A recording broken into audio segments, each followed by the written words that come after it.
ರಾತ್ರಿ ನಮ್ಮ ಅಜ್ಜಿ ತಾತ ನನ್ ಕನ್ಸಲ್ ಬಂದ್ಬಿಟ್ಟು ನನ್ ಹೆಸರಲ್ಲಿ ಆಸ್ತಿ ಎಲ್ಲೆಲ್ಲೈತೆ ಅಂತ ಹೇಳ್ಬಿಟ್ಟೋದ್ರು. ಬಟ್ ಇನ್ನೊಂದು ಹೇಳಲಿಲ್ಲ, ಆಸ್ತಿ ಪತ್ರ ಎಲ್ಲಿಕ್ಕಿದ್ದಾರೆ ಅಂತ. ಗಂಡ ಮತ್ತು ಹೆಂಡತಿ ಅನ್ನೋದು ಜೀವನದ ದಾರಿ ಒಳಗ 2 ಚಕ್ರದ ವಾಹನ ಇದ್ದಂಗ್ರಿ. ಇದ್ರಾಗ ಆಜು ಬಾಜುದವ್ರು ಸೇರ್ಸ್ಕೊಂಡು ಆಟೋ ಮಾಡ್ಕೊಳಕ್ ಹೋಗ್ಬೇಡ್ರಿ.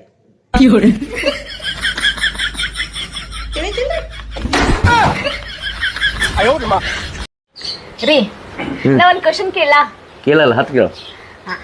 ಟೆನ್ಷನ್ಗೆ ಕನ್ನಡದಾಗ ಏನಂತಾರಿ? ಹೆಂಡತಿ ಅಂತ ಕರೀತಾರೆ.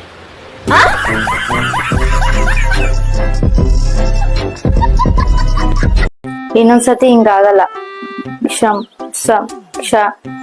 ಕ್ಷಮಿಸು. ನಂಗೆ ಗೊತ್ತು ನಿಮ್ದೇ ತಪ್ಪು ಅಂತ, ಅದಕ್ಕೆ ಕ್ಷಮಿಸು ಅಂತ ಕೇಳ್ತಿದ್ದೀರಾ. ಹೋಗ್ಲಿ ಬಿಡಿ, ಗಂಡ ಅಂತ ಕ್ಷಮಿಸ್ತೀನಿ.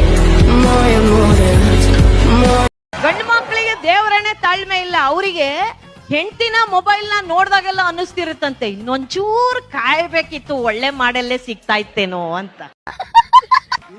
ಹೇಳು, ನಿಂಗೆ ಲೈಫಲ್ಲಿ ಏನ್ ಬೇಕು? ಗೋಲ್ಗಪ್ಪ. ಗೋಲ್ಗಪ್ಪನ ಸೈಡಲ್ಲಿ ಇಡು. ಈಗ ಹೇಳಿ, ನಿನ್ಗೆ ಲೈಫಲ್ಲಿ ಏನ್ ಬೇಕು? ಸೈಡಲ್ಲಿ ಇಟ್ಟಿರೋ ಗೋಲ್ಗಪ್ಪ.